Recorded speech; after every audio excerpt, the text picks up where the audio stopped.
Hello everyone, my name is Catherine Ferreira. I am the host and owner of Gem and Me. I want to take the time today to introduce myself. Who am I? I'm a young, proud, first-generation Latina, born and raised in Washington Heights. I have excelled in my life with adversity, hope, belief, motivation, and most importantly, the power in me. And I believe everybody has their own power inside themselves. And I want to share this platform with you to be able to explore and dig very deep inside of you to find the blessings, the gifts that you were given to become the best version of yourself. So thank you so much for joining today to the Gem and Me podcast. I hope to give you blessings, aha moments, many gifts really that you have within yourself to be able to unfold and find those within you. Thank you for listening today and welcome to Gem and Me. The power is within you.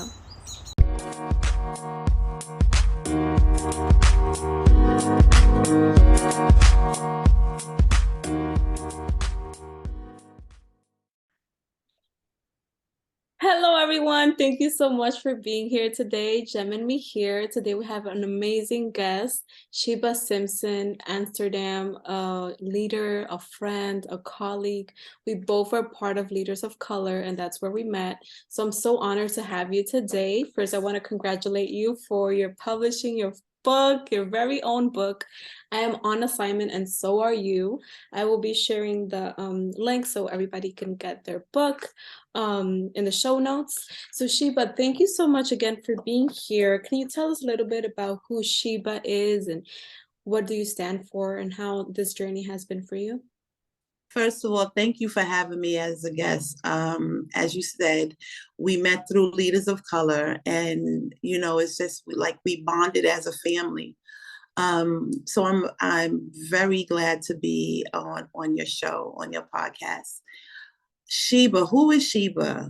There's so many Shebas. I recently posted pictures of me from a child all the way up until where I'm at 53 years old. And so at every stage of my life, I call myself I was little Sheba, teenage Sheba, wild Sheba, free Sheba, and now I'm currently warrior woman Sheba. And this work that I do in the world is important to me because it's always about service. It didn't happen initially like that. I always thought that take care of me, take care of my family, and I'm good. But things never worked out when it was just doing those things.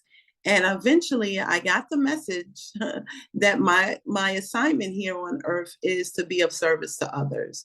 And every time that I am of service to others, I don't expect anything else from it. It's just who I am. But if I've talked to you about professionally who I am an educator in New York City public schools for more than 20 years. I've wore myriad of hats. Currently, I'm the special education coordinator in a high school in the South Bronx. I've been a dean of students. I've been a liaison.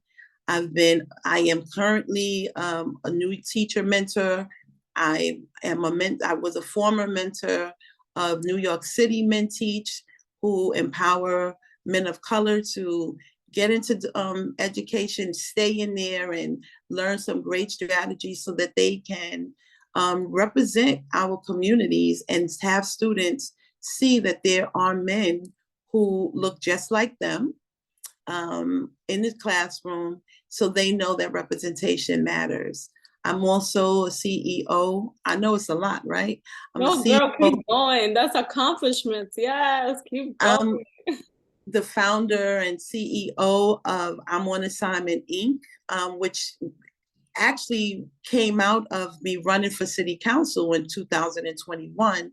And my platform was advocacy, education, housing, financial literacy, and all of those things are what we do at my nonprofit. I also work with 0 to 3-year-olds in early intervention, helping them achieve beyond.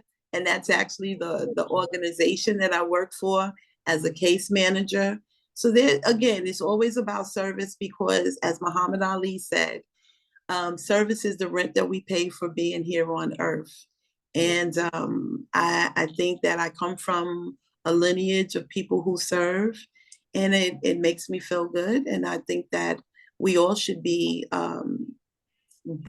bigger, reach out to a bigger circle than our small circle of who we know.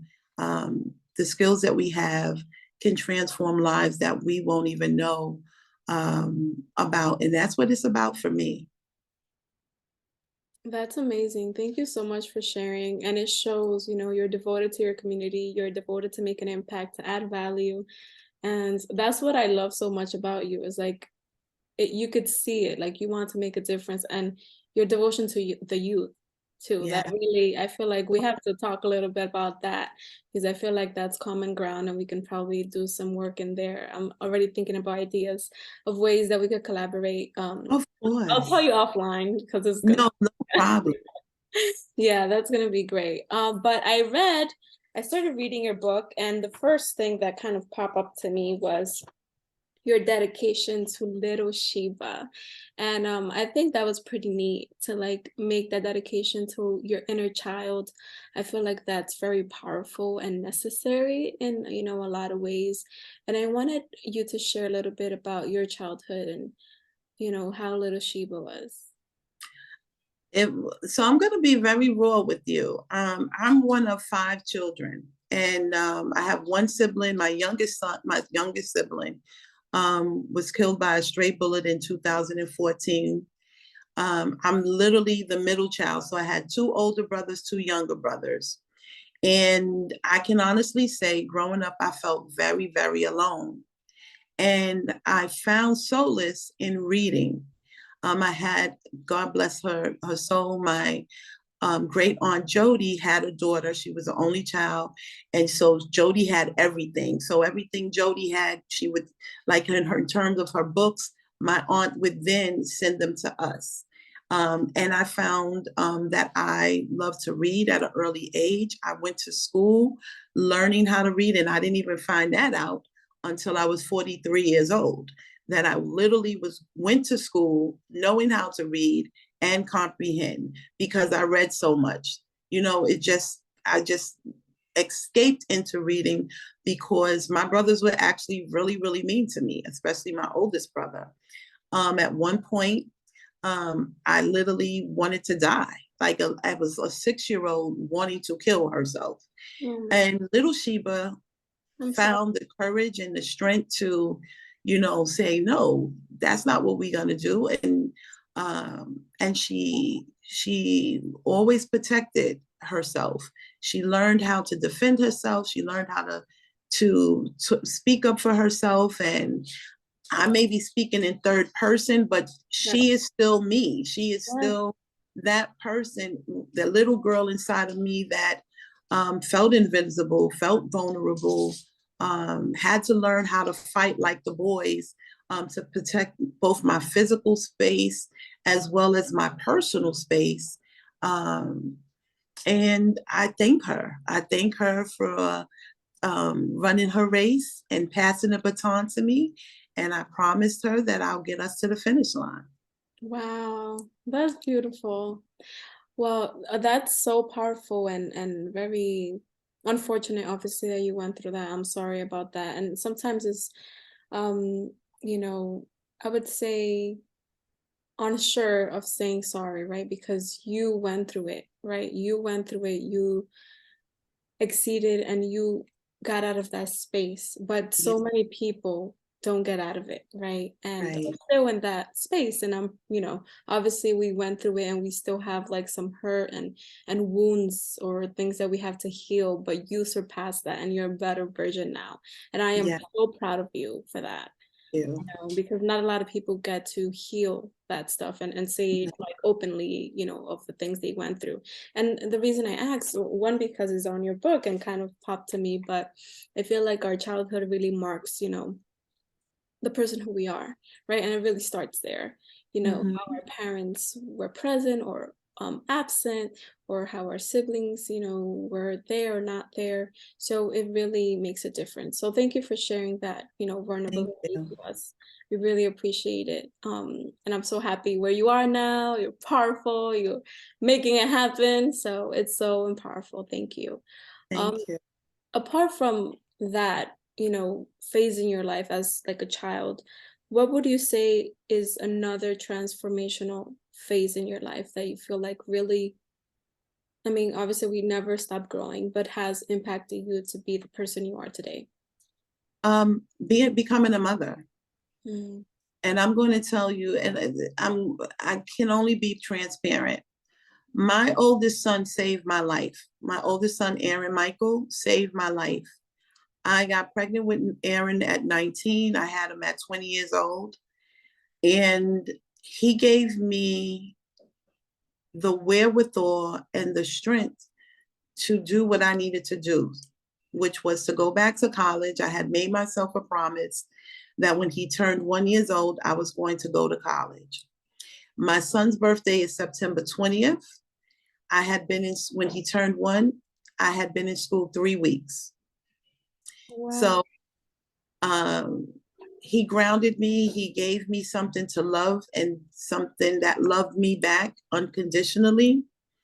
And it made me realize that, again, there was something outside of myself that I needed to accomplish because no one else was going to do what I did for him. Right. So that was becoming a mother. Now, I'm going to be very honest too. Um, Parenting is not easy. Mm. And there is I an believe that. inner wild child in me. Um, there's an inner gypsy in me. And I've made some mistakes as a mom, right? There's things that I wish I had said differently, done differently, allowed them to experience. Because sometimes when we live in fear of what happened to us, sometimes we project it on our children. Yes. And in hindsight, there are things that I wish I had allowed Aaron Michael to experience. I wish I had things that I wish I had done differently with Egypt. And then came along Noah, and it's always a work in progress. Yes. Thank you so much for sharing that. I'm very passionate about parenting. I'm not a parent myself, but through my healing and past experiences, like it's like, I'm contempting, like, I don't know, like, like being in that space where you're like, it's so hard and so difficult, and I don't want my kids, like my future kids, to go through what I went through. So like doing the work and healing and being able to be another person, Mm-hmm. a better version of yourself for your kids, like that's tough because you Yeah, can't give what you don't have, you know? right.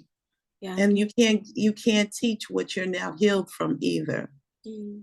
Yeah, that's powerful. That's a whole nother podcast right there. Uh, uh, I love it.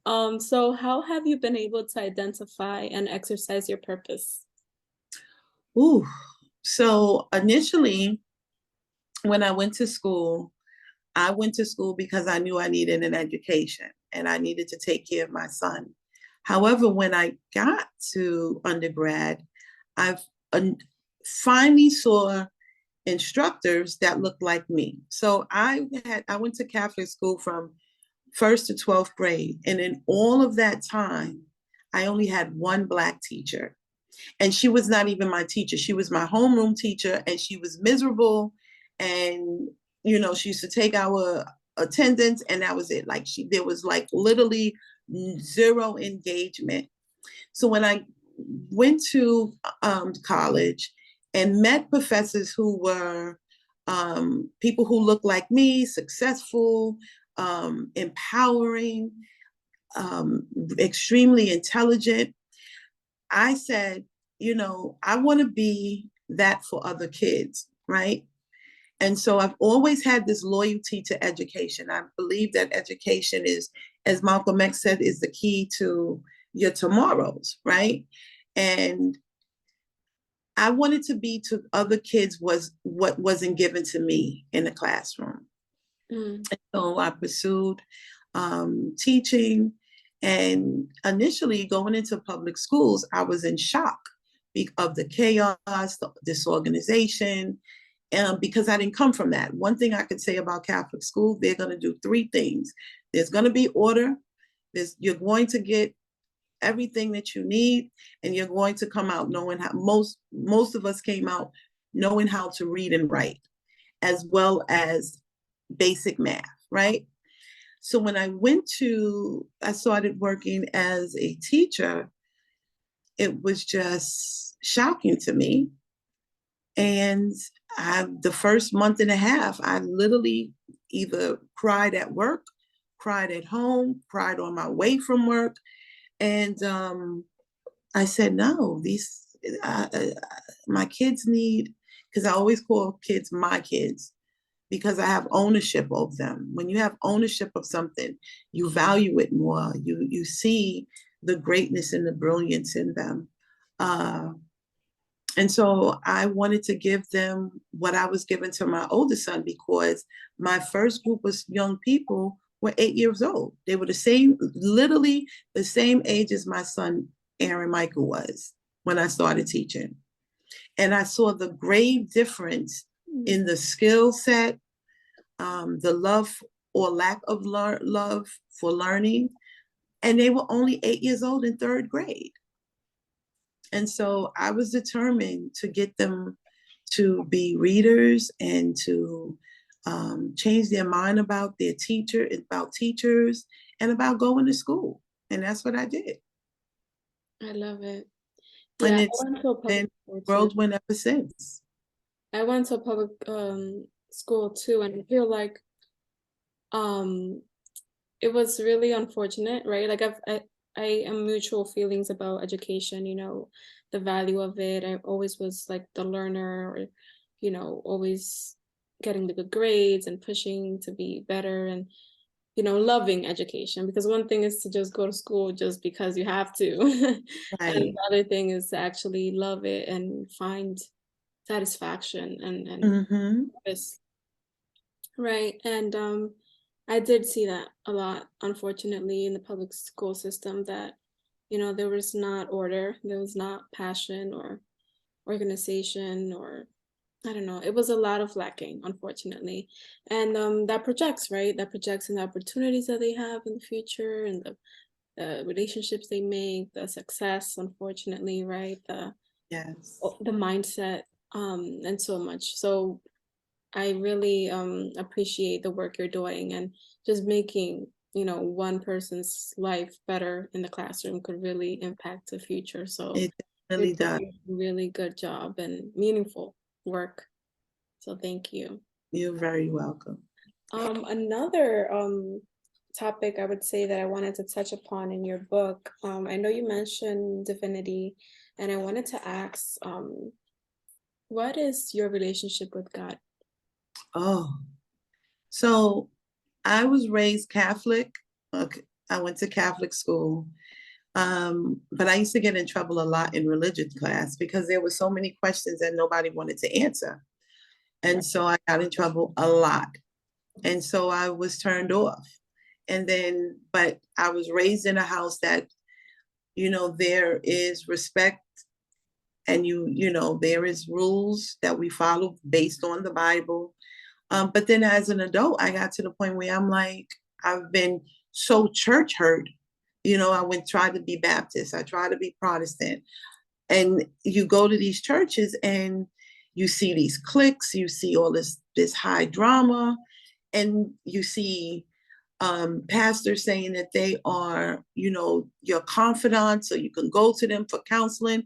And then they get on the pulpit and they're using your situation as their Sunday sermon. And I saw so many people hurt by that.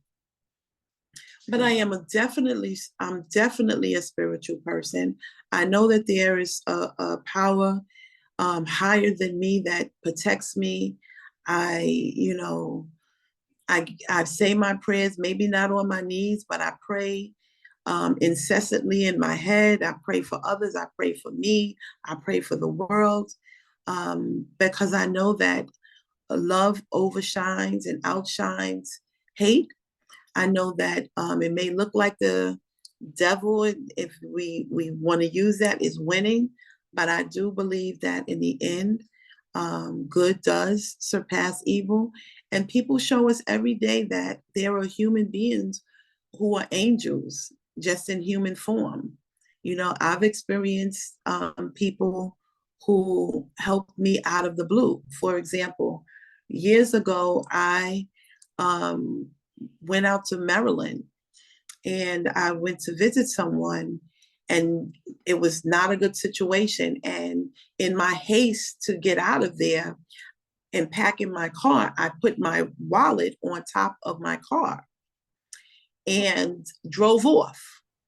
And I saw this family, Black people, and they was like, "Oh, we saw something fall off your car, but we didn't, but no one honked and said anything to me," right? Mm-hmm.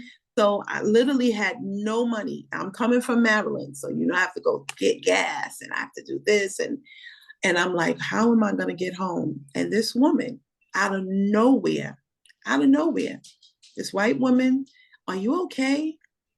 Are you safe?" And I was like, "No, I'm not. I lost my entire wallet." And she said, "Well, how much money would you need to get home?" So I remembered the tolls that I had paid going to Maryland.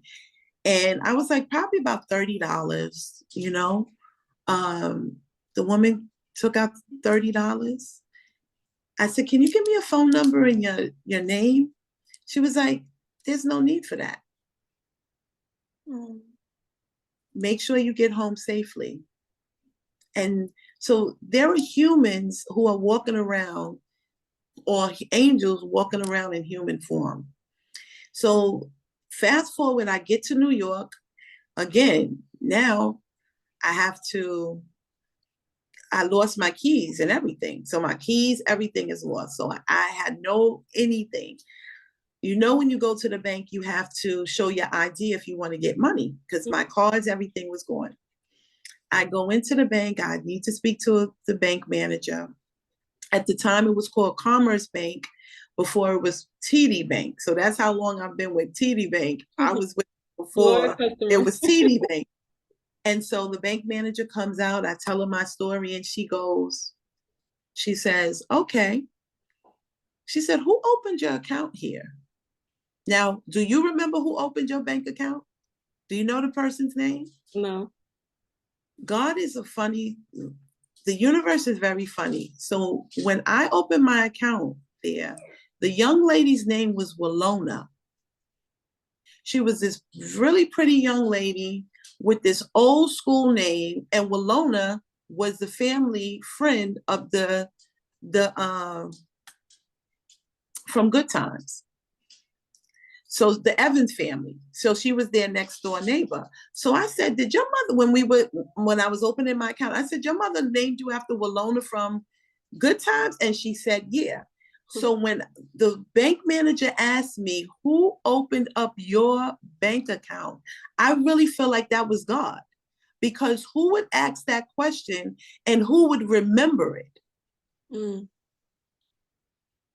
So yeah, and that's how I got money, got a new card and everything. Oh, wow. That's crazy. Yeah, it's funny how he shows up in certain ways where we're asking for help or we need it, right? It's amazing. And I ask because of, that's so important in the purpose and finding the purpose and exercising it and staying passionate and fired up about it, making it happen. But can I tell you something? When I wrote this book, it wasn't even about God. It was about finding your purpose, knowing that you were brought to this world for a specific reason, and given specific calls on your life and specific skills that were either innate or skills or talents that were going to be built upon by the people you encountered in your life. And so God is always centered in my life. But when I wrote this book, I'm honestly can tell you that it was not about God.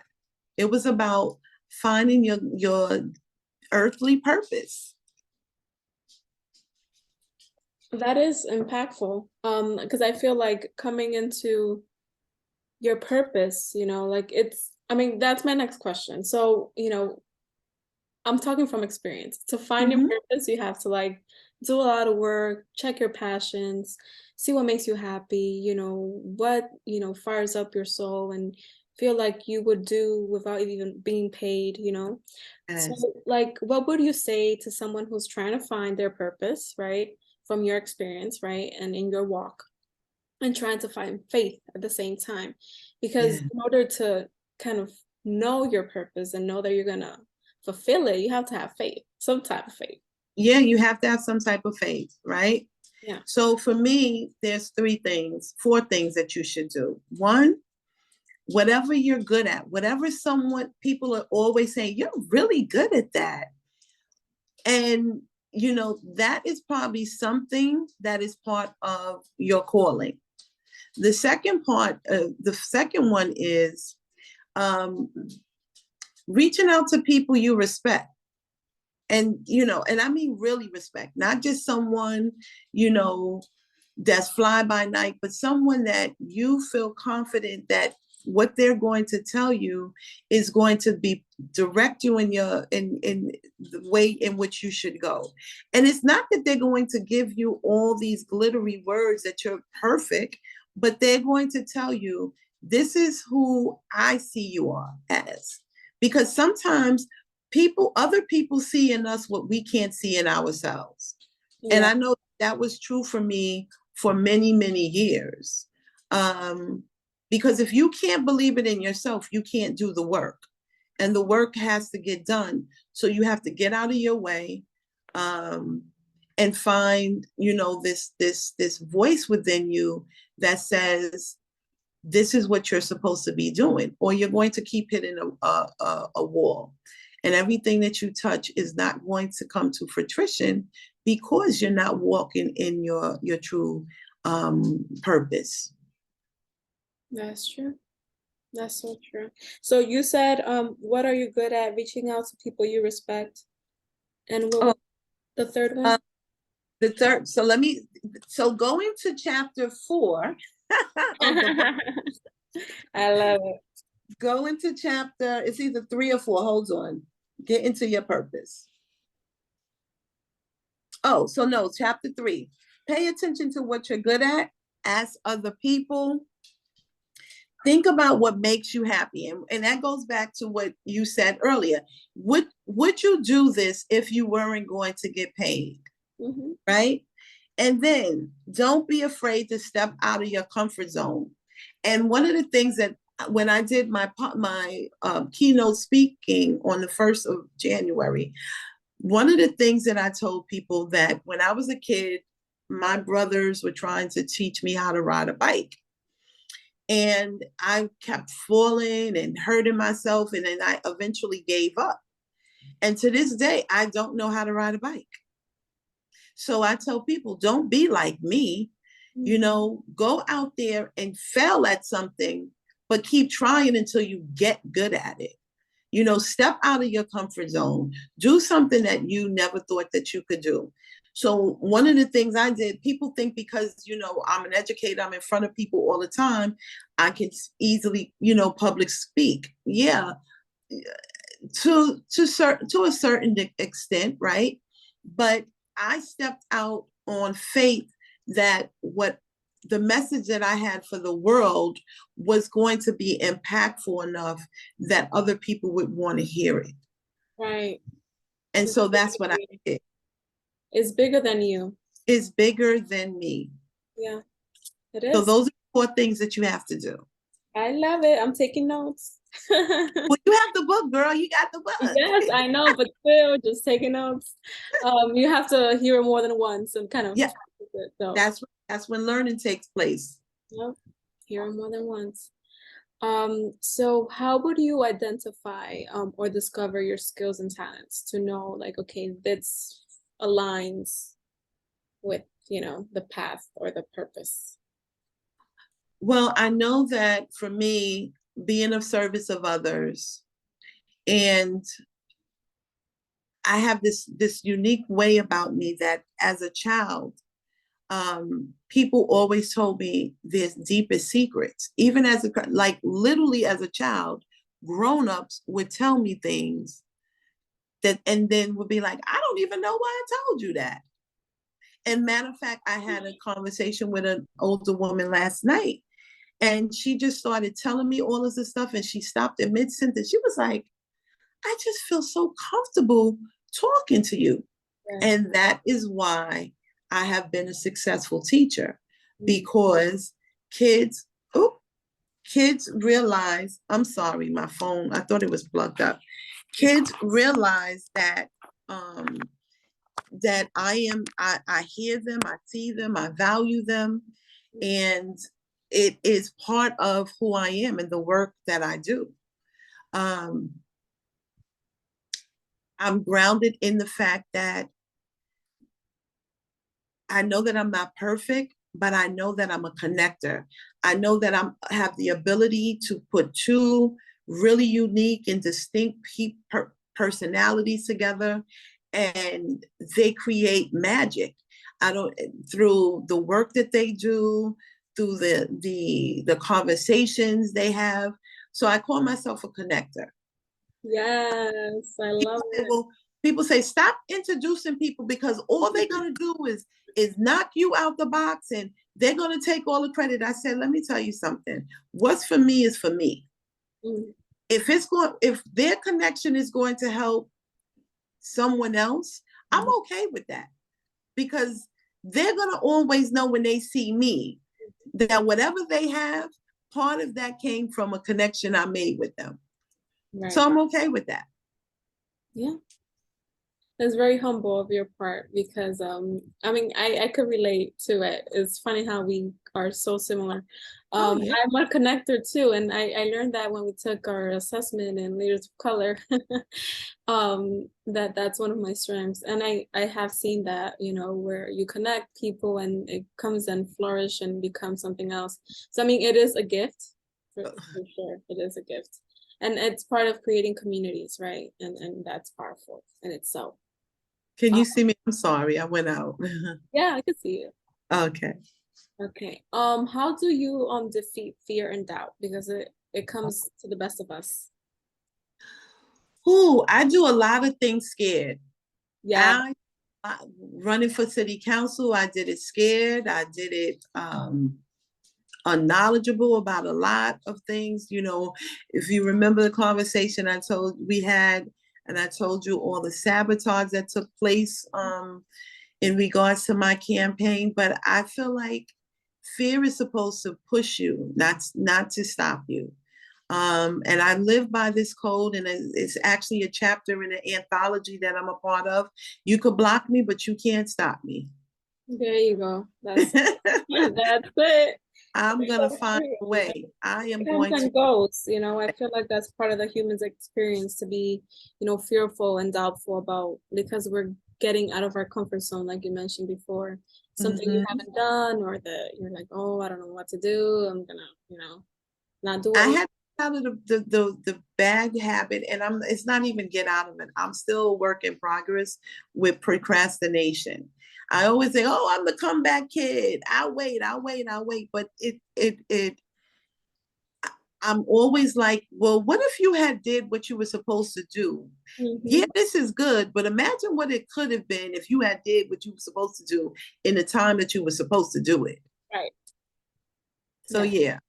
Yes. So Girl, I I feel attacked.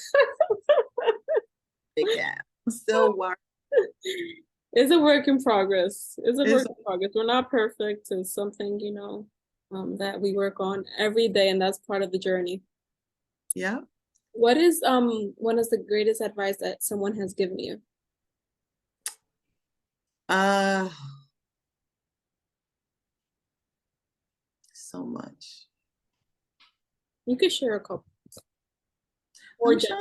More gems for our listeners. I'm, I'm gonna be really honest.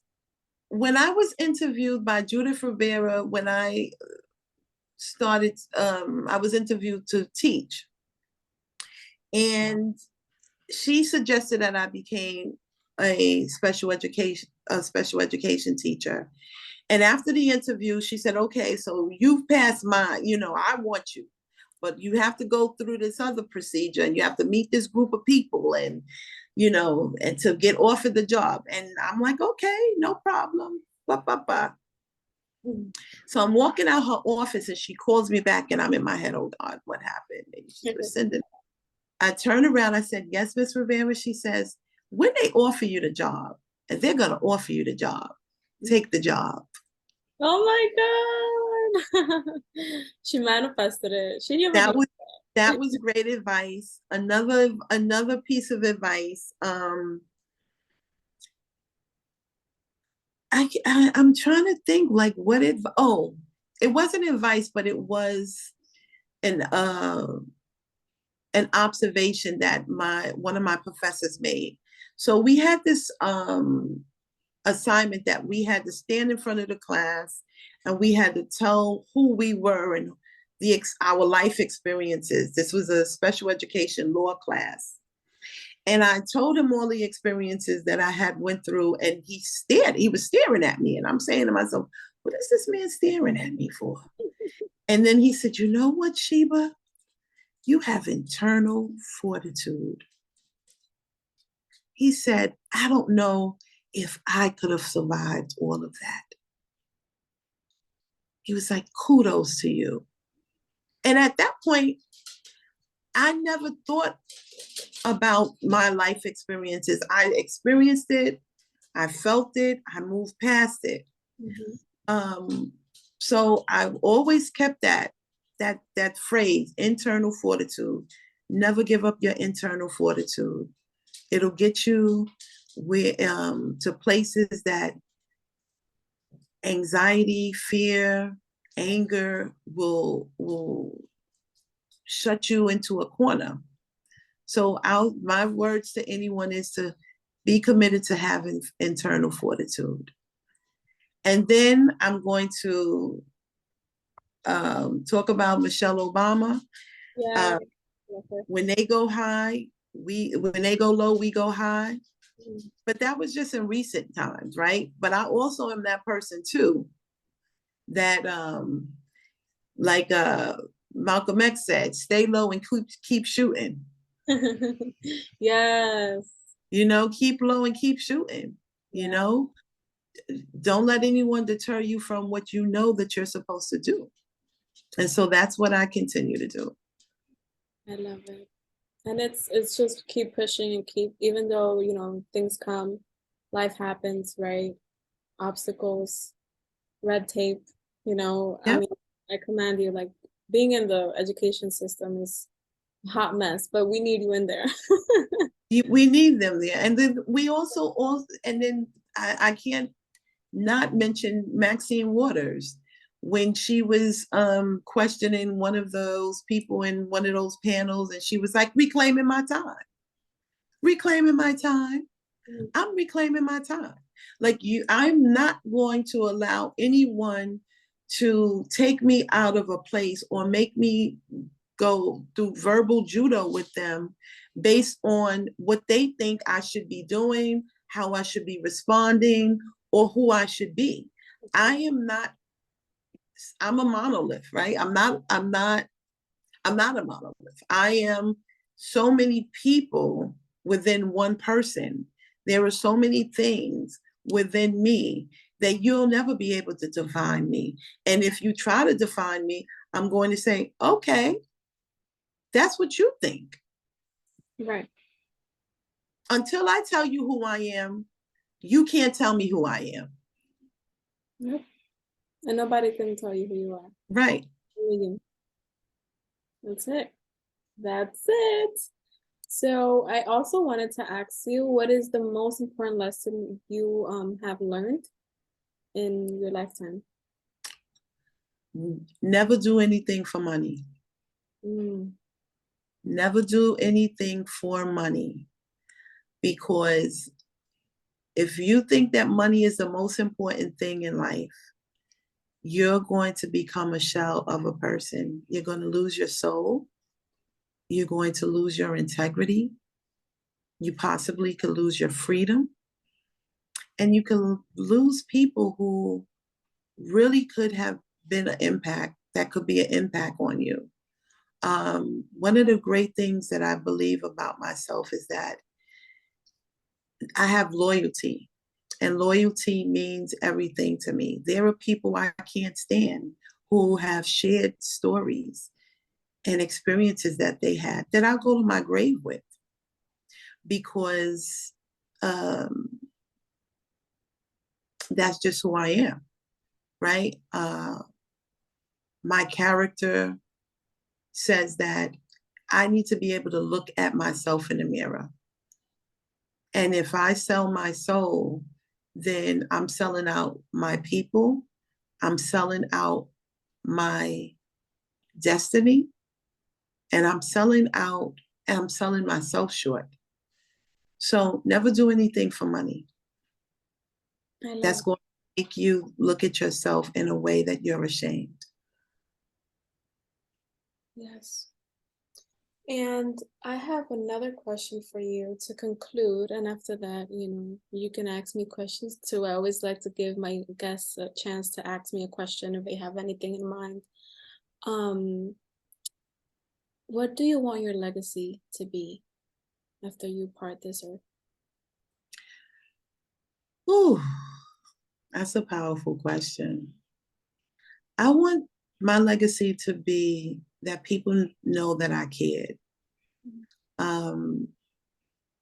I think a lot of times that I'm misunderstood, and I don't try to explain myself to people. I just show people. A lot of times people treat me badly when they first initially meet me.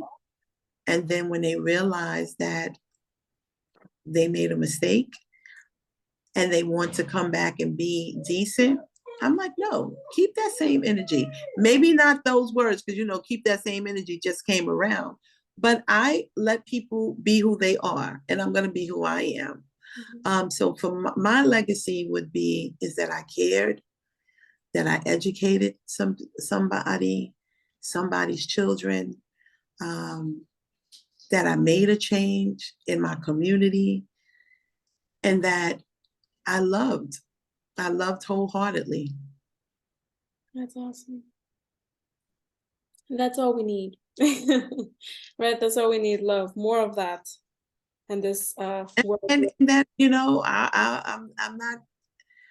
I'm not above getting dirty when I need to, in terms of I'm going to fight until it's my last breath for equity and progressiveness in this country, because it's owed to people who look like you and myself. Mm-hmm.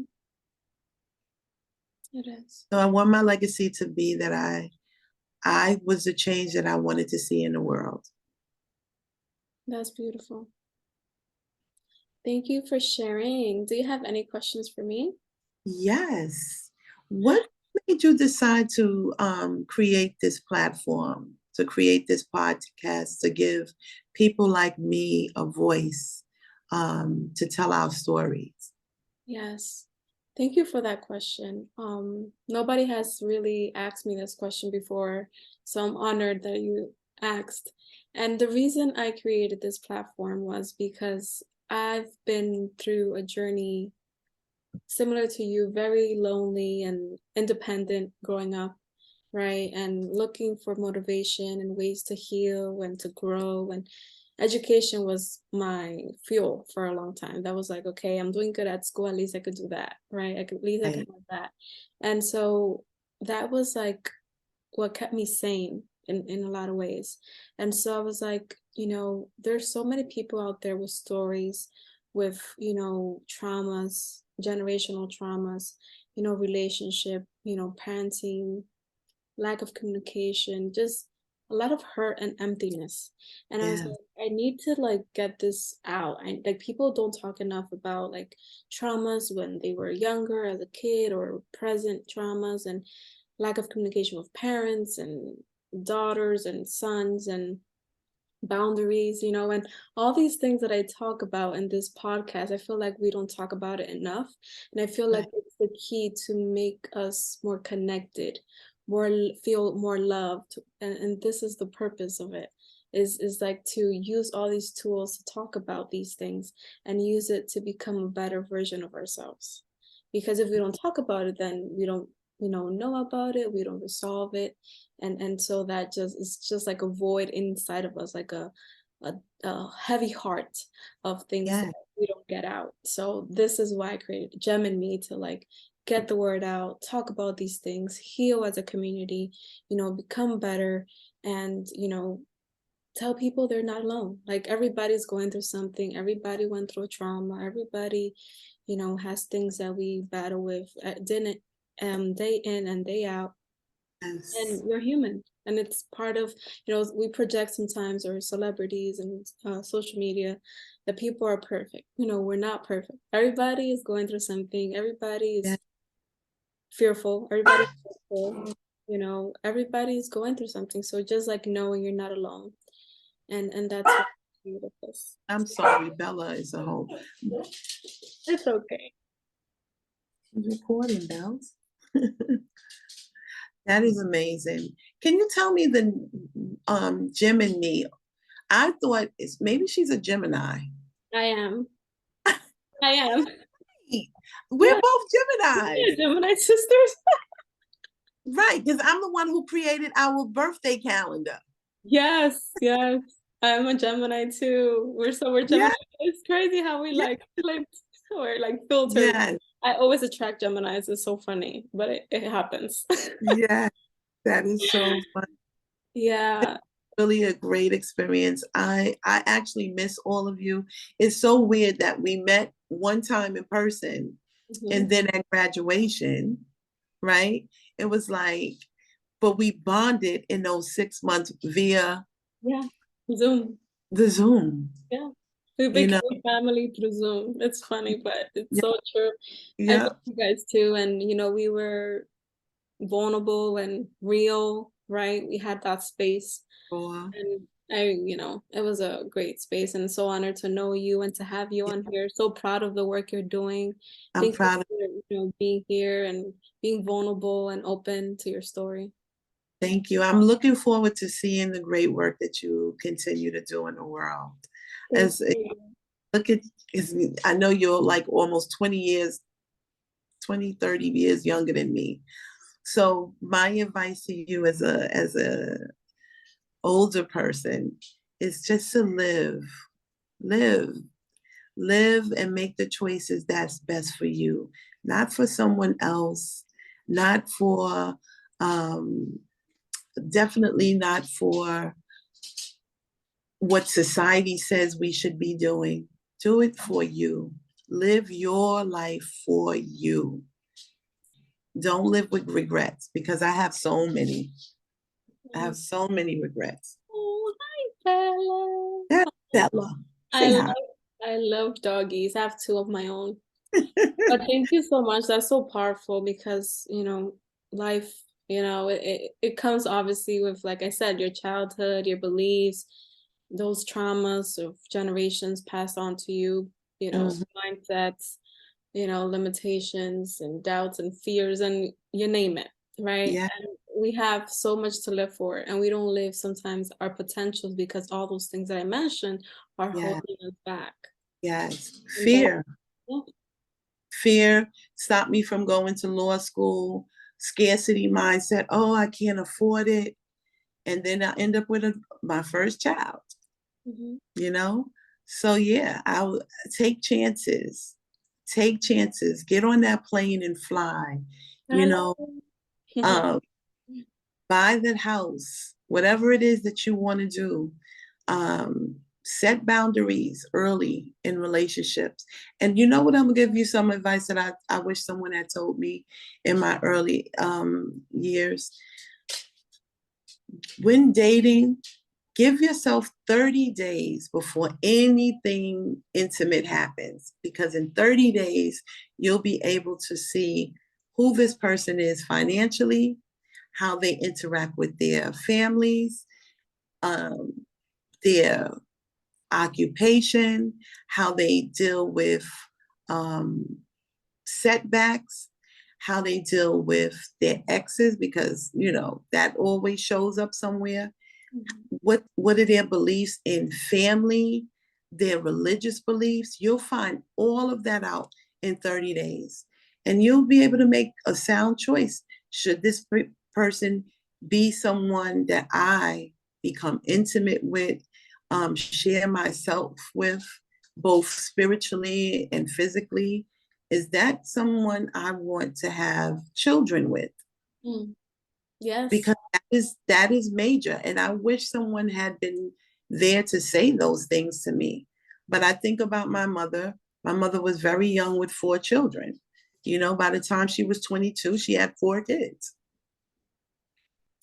You know, we make decisions based on our mentality or our experience and our knowledge. So I would say, though, that's my advice. Thank you. I really appreciate these gems because, we don't talk, like I said, we don't talk about these things, and having you here, obviously, it's an honor, but like the experience really, I cherish, right? Not only for me, but those who are listening right now, because we really need it. There's a lot of uncertainty, there's a lot of disconnect, like I mentioned with parents and things like that. And it's that gap, right, of not speaking the things that have to be spoken. And that's why the patterns continue to happen, right? History continues to happen because we don't correct it. Sadly, that is the truth. Yeah. Well, thank you again for being here. You're very It's really an honor. And you're always, invited and always welcome here in Gem and Me, the podcast. Thank you so much. Thank you.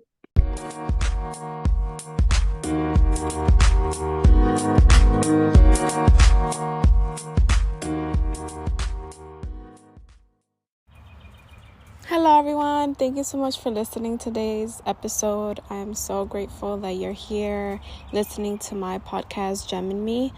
I hope that you continue to share, continue to listen on very important topics that I discuss in my growth and journey to what is called life. I hope that you're able to learn and explore different values and things that you have within you. I really hope to serve as a support system and a community to those who need the inspiration in that community, because I know that I needed this, I still do, but like growing up, I felt like I needed something where I can, see the examples and have a support system. So I hope to serve as such. Thank you for listening and have a great one.